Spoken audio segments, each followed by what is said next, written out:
Le travail du montage son, c'est toute la constitution de la bande sonore, sans parler de la musique, tout le reste, c'est-à-dire la parole, les ambiances, les effets, l'atmosphère générale. Le montage son commence à la fin du montage image. Après, sur des projets long métrage qui ont un peu plus de moyens financiers, on peut commencer avant la fin du montage image et ça peut permettre une vraie collaboration entre l'image et le son. Le montage son se fait, je dirais, en 4 étapes. La première étape, c'est ce qu'on appelle le montage des directs, le montage du dialogue. Le dialogue est monté évidemment pendant le montage image, mais ensuite nous on a toute une phase de traitement. S'il y a eu un bruit intempestif, une porte qui claque ou quelque chose qui tombe sur la parole, ça va gêner la compréhension et à ce moment-là, nous on va aller chercher dans une autre prise ou un bout de phrase ou un mot ou même une syllabe de faire le remplacement. Donc c'est tout un travail de dentelle de façon à avoir une phrase parfaitement propre et compréhensible. On travaille aussi sur les bruits de fond.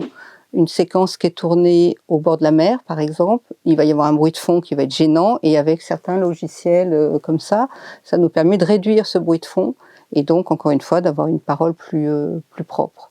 Ensuite, je dirais, la deuxième phase, ça va être de monter tout ce qui est visible à l'image, c'est-à-dire une voiture qui démarre, une porte qui claque, tous ces sons-là qui sont nécessaires et qu'on rajoute. La troisième phase, c'est de créer l'environnement sonore du personnage, de la narration, de l'époque, etc. Je dirais que c'est la partie la plus créative parce qu'il va falloir imaginer tout ce qu'on a envie d'entendre autour de l'action. Un couloir d'hôpital, par exemple, va être filmé dans des conditions un petit peu pauvres parce qu'on n'aura pas beaucoup de figurants. Et donc, c'est le son qui va amener tout ça. Tout ce qu'on va faire vivre autour avec un ascenseur qu'on ne voit jamais, mais qu'on va monter, avec des portes qui claquent, des chariots qui passent. Et tout ça, ça va créer le climat, l'environnement. Quand je disais que le montage son aide aussi sur la psychologie des personnages, j'ai un exemple qui m'est toujours resté. Le comédien, enfin le personnage, était malade, on était dans un couloir d'hôpital, mais un couloir très festif. Il rentre dans sa chambre et il a une première crise, il est à genoux et c'est le tournant du film parce que c'est vraiment le début de sa maladie. Le réalisateur m'avait demandé que dans les couloirs, on continue l'aspect festif et ça donnait un contrepoint qui était formidable. J'ai utilisé aussi cette façon de travailler dans le film Voir le jour de Marion Laine. Voilà. Et là, on joue avec des contrastes qui sont vraiment passionnants. Le montage son est là aussi pour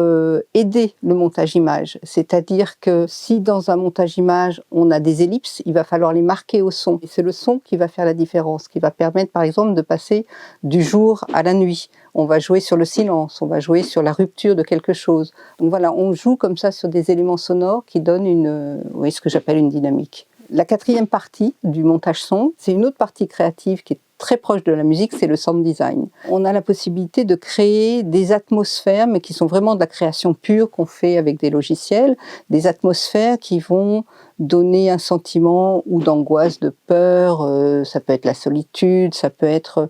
On joue avec des textures sonores qui vont se mélanger à la musique et qui vont renforcer son impact.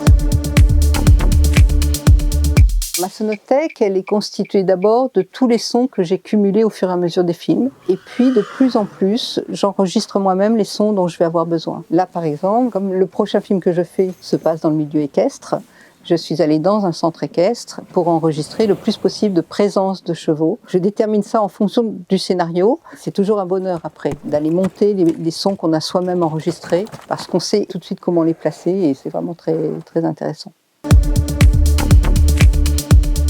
Le métier au sens large, le cinéma, c'est arrivé très tôt dans ma vie. J'étais passionnée par la photo et donc j'ai dérivé sur l'envie de faire du cinéma. J'ai d'abord fait une école de cinéma qui m'a donné un peu une idée de tous les métiers. Et puis, je suis arrivée au montage par hasard. Mais dès que j'ai mis le pied dedans, j'ai trouvé que c'était formidable parce que c'est le lieu où on apprend beaucoup, beaucoup de choses. Et puis ensuite, l'arrivée du numérique et du virtuel, il a fallu forcément se former parce que c'est au niveau technique complètement différent.